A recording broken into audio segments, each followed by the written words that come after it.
विक्रम कुलकर्णी, जितना वो ड्राइवर अपनी पूरी जिंदगी में नहीं कमाएगा, उतना लॉयर साहब तो एक केस में कमा लेंगे।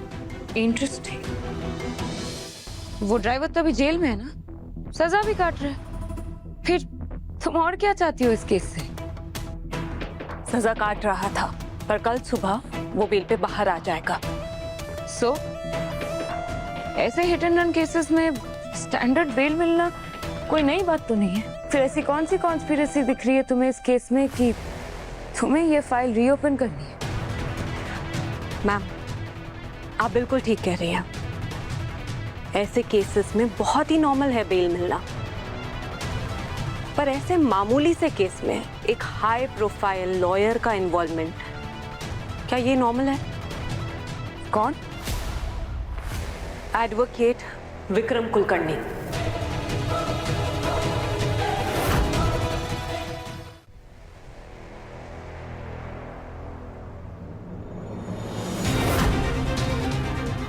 जिंदगी में आज पहली बार मुझे ऐसा लग रहा है कि पूरी दुनिया मेरे और मेरे परिवार के खिलाफ हो गई है।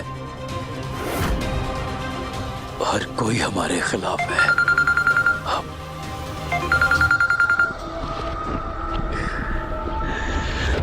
दोस्तों की बातें भी तानों से शुरू होती है और तानों पे खत्म हो जाती है। कुछ समझ में नहीं आ रहा है। समझ में नहीं आ रहा है कि कौन अपना है और कौन पराया। शायद इसी को बुरा वक्त कहते हैं महेश काका। लेकिन बुरे वक्त की एक खासियत भी होती है कि वो अपनों और परायों का फर्क साफ कर देता है।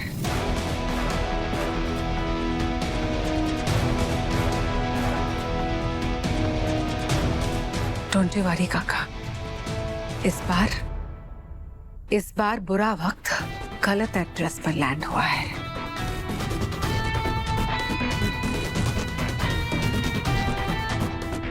या महेश काका है वे लोग। इन्हें प्रिंट करने के लिए आपका अप्रूवल चाहिए।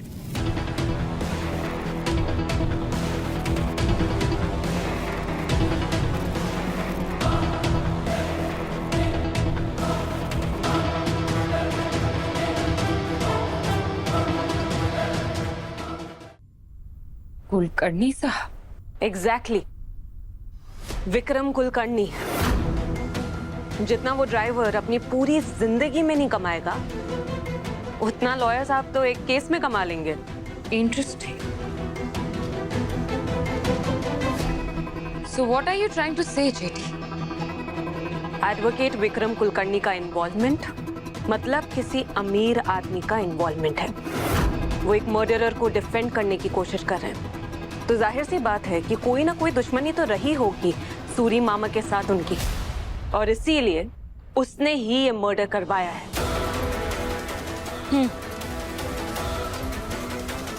पर कौन हो सकता है?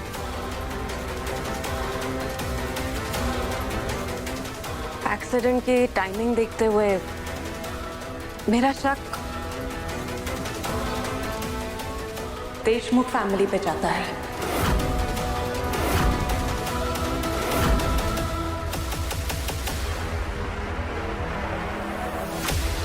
बस सबूत मिलने की देरी है।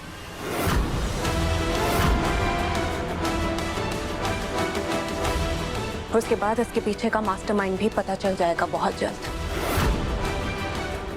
और ये भी पता चल जाएगा कि इस घिनौने जुर्म को अंजाम देने वाला कौन है।